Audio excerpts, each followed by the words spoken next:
Hello everyone, Dimitri here from uPVC.com.au. We have just loaded full house of Deceuninck windows. So we have 11 window frames with 21 glass panes. This is what it looks like inside a van.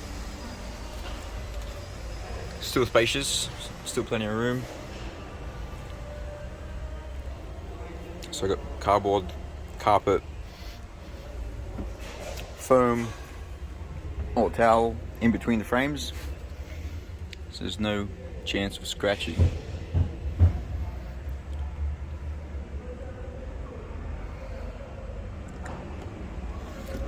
Everything's tight, nothing's moving the way it should be. So ratchets, this one's a bit loose. Putting the cloth or towel behind the ratchets always helps prevent any dents on the side of the frames.